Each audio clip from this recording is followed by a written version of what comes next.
Adam here from the Walser Automotive Group, and what I want to do today is show you around the all-new 2024 Toyota Grand Highlander. Now we'll look at the interior, the exterior, and see if this might be the perfect third-row SUV for you. So starting with the exterior on the all-new Grand Highlander, what is this vehicle? Now it's going to slot in just a little bit above the Highlander and slightly below the Sequoia in terms of size. So the Grand just means you're going to get more room on top of the already great Highlander.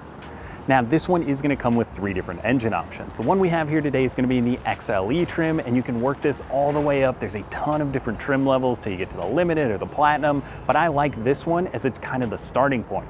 Now these vehicles are going to start about the mid $45,000 range and work up to about the mid to higher 50s. So with the engine options on this one, you're going to have 3 different platforms. Now there's a 2.4 liter turbocharged engine, there's going to be a 2.5 hybrid, which is going to be kind of the mid trim, and then there's going to go back to a 2.4 turbo hybrid max system. So that's going to give you the most power, and it kind of depends on what you're looking for based on which engine you might want to be looking at. Now the Hybrid Max is going to be the highest trim level in the Platinum, but this XLE with kind of their base powertrain is really a great option. It's going to get excellent fuel economy when paired to the all-wheel drive system, and it only gets better from here. So there's a bunch of really cool color options on the exterior. This is the Ruby Flare, which looks really cool out here in the sunlight. There's also a lot of different wheel options you can choose from and a ton of interior colors. Now obviously if you're looking at the Grand Highlander, you want to look at the cargo space, so let's look in the back and see how that looks. Okay, so in the back here, obviously you're going to have the power liftgate. Again, this is the XLE trim and it's going to stay standard across all models. Now from there, the cargo space from the Highlander to the Grand Highlander makes a significant difference. So for that third row, you can fold that flat if you need to haul any other larger objects around. So as far as space is concerned in the back here, with the seats up, you're able to fit 7 standard roll-on airplane bags, which I thought was pretty impressive. You could easily set golf clubs back here or anything else when you've got the kids and you're filling up all the rows. You still have a lot of room. You don't have to sacrifice all that space.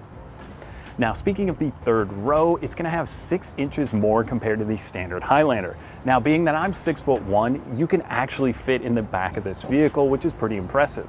Now this competes with vehicles like the Palisade or the Honda Pilot, and it is an impressive amount of room. You can actually put adults now in the third row rather than just little kids. Let's take a peek at the second row and see how that looks. Okay, so this is the second row of the Grand Highlander, and it's really comfortable. So like I said, it's easy to get into that third row. There's levers or there's buttons you can pull. There's a ton of different ways these seats move, or you can just slide them. So maybe you have a taller passenger in the back. You can move this forward a little bit to give them a little bit more room, or you can slide it back if there are people in those rear seats.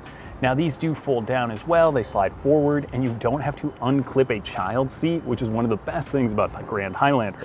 You can just fold it and then move it forward without having to actually remove that seat. Now there is also window shades in the back here as standard as this is the XLE model, and you also are going to have a climate control back here as well as USBs for not only the second row but also in the third row. So USB-Cs are all over this vehicle. There's some in the front, second, third row, which is great, so everybody can stay connected and charged up. Okay, so in the driver's seat, obviously if you're watching this video, you're probably going to be the one driving. You want to know a little bit more about it. We've always got our phones on us, right?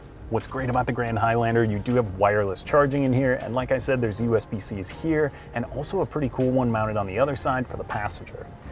Now the driver's seat itself in the XLE is going to be heated. As you move up the trim levels, there will be air conditioned or ventilated seats, which is pretty nice along with the heated steering wheel. But for this model, just those heated seats, but when paired with Toyota's connected app, you can actually fire the vehicle up and have it warmed up as a remote start in the wintertime, which is going to be really nice. Now the infotainment screen, this one is great. I've already got my phone paired up, so with the Apple CarPlay, the responsiveness is super fast. It's a large screen, but it's not obnoxiously large, right? You've got the large icons here, so I can get my Spotify, Google Maps going. It's all really easy and straightforward, and now that's wireless CarPlay as well as wireless Android Auto, or you can always plug it in. From there, the XLE is going to have a dual climate control, and it's also, like I mentioned, going to have that third zone for the rear passengers. Now beyond that, as far as the ride and drive is concerned, this is going to have Toyota Safety Sense 3.0. That's going to give you things like accident avoidance collisions, there's going to be blind spot monitoring, there's going to be an adaptive cruise control system. So that is one of my absolute favorite features in new vehicles. You set the distance in front of you and it's going to hold that. So if you're doing a lot of highway driving, it is one of the best features out right now. Now, as far as driving is concerned though, there's a few different drive modes. So you've got an eco to help you save a little bit of gas, there's a sport, rock and dirt, and then also the mud and sand mode. So if you click that in, if you're doing a little bit of off-roading or going to a campsite, that's a pretty cool feature to have. And as well, there's also a snow mode, so that's gonna help you out in those Minnesota winters. Now, I like the steering wheel, and one of the best things about the steering wheel and display here is it's an all-digital gauge cluster. So you can kind of set what you want to see on here, whether it's your fuel economy, your cruise control, all your radio stuff, and even the all-wheel drive settings. I mean, there's a bunch of stuff you can go through, pick your safety settings on here.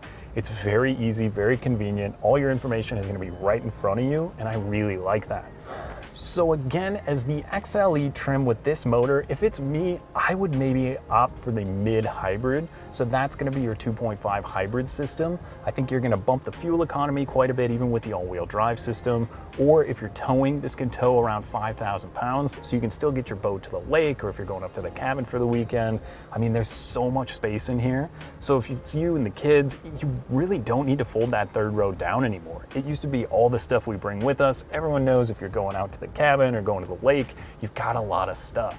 And with the Grand Highlander, it's not a huge footprint. To me, the Sequoia feels like a bigger, larger SUV, where this is mainly on Toyota's global platform. So it's their front-wheel drive platform, now an all-wheel drive, obviously, for this model, but it drives smaller than it actually looks, if that kind of makes sense. So with all of the great features in here, the technology, I mean, the good looks on the exterior, it looks kind of like a blown up RAV4. So maybe if your family's growing and you need a little bit more space and you love the RAV4 and the reliability, I mean, this is a great next step to bump up for growing families or people who need a little bit more space. I think the Grand Highlander is a great option, and you've got to come out and drive one. Overall, there's a lot to love with the new Grand Highlander. The great size, the great equipment, and the good looks on the exterior make it one you have to add to your list if you're shopping for third row SUVs. Now, if you want more information, you can visit us online at walsertoyota.com or stop by anytime. We'd be happy to help you out.